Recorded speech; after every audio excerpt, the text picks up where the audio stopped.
ಕನ್ನಡ ನಮಗೆ ನಮ್ಮ ಮಕ್ಕಳು ನಮಗೆ ಅಭಿಮಾನ, ಅದು ನಮ್ಮ ಕನ್ನಡ ನಮಗೆಲ್ಲ ಅಭಿಮಾನ ಕನ್ನಡಿಗರಿಗೆ. ಆದರೆ ಕನ್ನಡನ ಬಿಟ್ಟು ಗ್ಲೋಬಲೈಸ್ ಆದಾಗ ಒಂದು ವಿಷಯ ಅಂದರೆ, ಒಂದು ಮಗು ಹೊರಗೆ ಹೋದಾಗ ಕನ್ನಡದ ಅವಶ್ಯಕತೆಯೇ ಇಲ್ಲ ಅಂತಾರೆ, ಕನ್ನಡ ನಮಗೆ ಬೇಡ ಅಂತಾರೆ ಈಗಿನ ಜನ. ಅಂಥವರಿಗೆ, ನಮ್ಮ ಕರ್ನಾಟಕದಲ್ಲಿರೋ ಜನತೆಗೆ, ಕರ್ನಾಟಕದಲ್ಲಿ ಹುಟ್ಟೋ ಮಕ್ಕಳಿಗೆ ಯಾಕೆ ಕನ್ನಡ ಬೇಕು ಸರ್ ನಿಮ್ಮ ಪ್ರಕಾರ?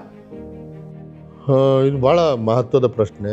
ಈಗ ನೋಡಿ, 1990ರ ಅನಂತರ ಅಥವಾ 92ರ ಅನಂತರ ಈ ಜಾಗತೀಕರಣ ಭಾರತಕ್ಕೆ ಪ್ರವೇಶ ಮಾಡಿತು. PV ನರಸಿಂಹರಾಯರು ಮತ್ತು ಮಾನ್ಯ ಮನಮೋಹನ್ ಸಿಂಗ್ ಅವರು ಭಾರತದ ಮಾರುಕಟ್ಟೆಯನ್ನು ಜಗತ್ತಿಗೆ ತೆರೆದರು.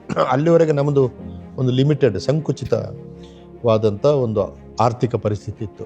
ಆದರೆ ಒಂದು ಸಾರಿ ವಾತಾವರಣ ಓಪನ್ ಆದ ಮೇಲೆ ಈ ಫಾರಿನ್ ಡೈರೆಕ್ಟ್ ಇನ್ವೆಸ್ಟ್ಮೆಂಟ್ ಅಂದರೆ ವಿದೇಶದಿಂದ ಬಂಡವಾಳ ಬರೋದು, ವಿದೇಶದ ವಿಶ್ವವಿದ್ಯಾಲಯಗಳು ಬಂದು ಇಲ್ಲಿ ಅವರ ಸೆಂಟರ್ಗಳನ್ನು ತೆರೆಯುವುದು, ಮತ್ತು ನಮ್ಮಲ್ಲಿ ದುಡ್ಡಿದ್ದವರು ಭಾಳ ಆರಾಮವಾಗಿ ಅವರ ಮಕ್ಕಳನ್ನು ಅಮೇರಿಕಕ್ಕೋ ಆಸ್ಟ್ರೇಲಿಯಾಕ್ಕೋ ಕಳಿಸೋದು, ಇದು ಭಾಳ ದೊಡ್ಡ ಮಟ್ಟದಲ್ಲಿ ನಡೆಯಿತು. ಹೀಗೆ ನಡೆದಾಗ ಈ ಮಾರುಕಟ್ಟೆ ಕೇಂದ್ರಿತವಾದಂಥ ಒಂದು ಚಿಂತನಾ ಕ್ರಮದ ಹಿಂದೆ ಇರುವುದು ಯಾವುದಂದರೆ ಹಣ ಮಾಡೋದು. ಈ ಹಣ ಮಾಡುವುದೇ ನಮ್ಮ ಬದುಕಿನ ಉದ್ದೇಶ ಆಗಿದ್ದಿದ್ರೆ ನೀವು ಹೇಳೋದು ಸರಿ.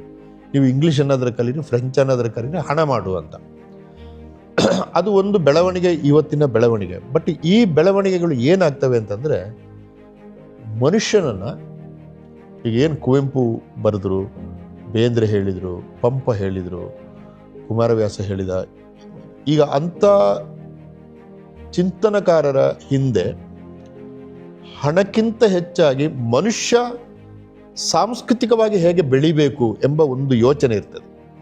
ಮಾನವ ಜಾತಿ ಒಂದೇ ವಲಂ ಅಂತ ಪಂಪ ಹೇಳಿದಾಗ ಎಲ್ಲರೂ ಕೂಡ ಒಂದೇ ಥರ ಇರಬೇಕು.